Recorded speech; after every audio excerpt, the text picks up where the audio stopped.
ಆಂಜನೇಯ ಸಾಹೇಬರ ಪಟ್ಟ ಶಿಷ್ಯ ಪರಮ ಶಿಷ್ಯ ಅಂತ ಹೇಳಿದು ಪಾಲ್ಗೊಂಡು ಆಂಜನೇಯನವರಿಗೆ MLC ಸ್ಥಾನ ಹಾಗೂ ಮಂತ್ರಿ ಮಾಡಲು ನನ್ನದೊಂದು ಮನವಿ ಇದೆ, ವಿಶೇಷವಾದ ಮನವಿ ಇದೆ. ಆ ವಿಶೇಷ ಏನಂತೇಳಿ ನಿಮಗೆ ಲಾಸ್ಟ್ ನಾನು ಹೇಳ್ತೀನಿ, ತೋರಿಸ್ತೀನಿ.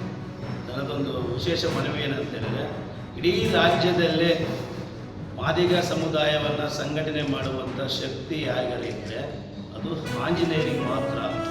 ಅಂದರೆ ನಮ್ಮ ಮಾದಿಗ ಸಮುದಾಯದಲ್ಲಿ ಬೇರೆ ಬೇರೆ ಲೀಡರ್ಗಳು ಇಲ್ಲ ಅಂತ ಹೇಳ್ತಾರೆ. ಆದರೆ ಆಂಜನೇಯ ಯಾವುದಾದ್ರೂ ಒಂದು ಜಿಲ್ಲೆಗೆ ಹೋಗಿ ಸೇರ್ಕೊಂತಾರೆ ಬರ್ತಿದ್ದಾರೆ ಅಂತ ಹೇಳಿದ್ರೆ ನೂರಾರು ಜನ ಸೇರುವಂಥ ಶಕ್ತಿ ಏನಾರಿದ್ದರೆ ಅದು ಮಾದಿಗ ಸಮುದಾಯ. ಅವರನ್ನು ಇಂದಿನ ಚುನಾವಣೆಯಲ್ಲಿ 2023 ಚುನಾವಣೆಯಲ್ಲಿ ಪ್ಯಾಕೇಜ್ ಮಾಡಿ ಸೋಚಿದ್ರು.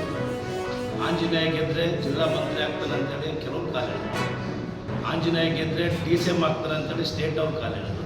ಹೀಗಾಗಿ ಅಲ್ಲಿ ಎಲ್ಲ ಸೇರಿಬಿಟ್ಟು ಪ್ಯಾಕೇಜ್ ಮಾಡಿ ಸೋಲಿಸಿದ್ರು.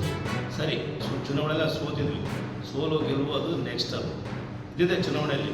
ಆದರೆ 2028 ಚುನಾವಣೆಗೆ ಕಾಂಗ್ರೆಸ್ನವರು ಮಾದಿಗ ಸಮುದಾಯದ ಮತಗಳನ್ನೇನಾದರೂ ಮತ್ತೆ ಕೇಳಬೇಕು, ಕ್ರೋಢೀಕರಿಸಬೇಕು, ಮಾದಿಗ ಸಮುದಾಯದ ಓಟ್ ಬೇಕು ಕಾಂಗ್ರೆಸ್ ಪಕ್ಷಕ್ಕೆ ಅಂತ ಹೇಳಿದ್ರೆ ಈಗೇನು 5 MLC ಡೈರೆಕ್ಟ್ ನಾಮಿನೇಟೆಡ್ ಏನಿದ್ದಾವೋ, ಸರ್ಕಾರ ಮಾಡುವಂಥ ನಾಮಿನೇಟೆಡ್ ಏನಿದ್ದಾವೋ ಅದರಲ್ಲಿ ಆಂಜನೇಯರೊಬ್ಬನ್ನು MLC ಮಾಡಿ ಮಂತ್ರಿ ಮಾಡದೆ ಹೋದರೆ 23 ಹಿಂದಿನ ಚುನಾವಣೆಯಲ್ಲಿ 18 ಚುನಾವಣೆಯಲ್ಲಿ ನಮ್ಮ ಸಮುದಾಯದ ಹಿರಿಯಣ್ಣರಾದಂಥ ಇನ್ನೊಂದು ಸಮುದಾಯ, ಸೋದರ ಸಮುದಾಯ ಕಾಂಗ್ರೆಸ್ಸನ್ನು ಕೈ ಬಿಟ್ಟಿತ್ತು.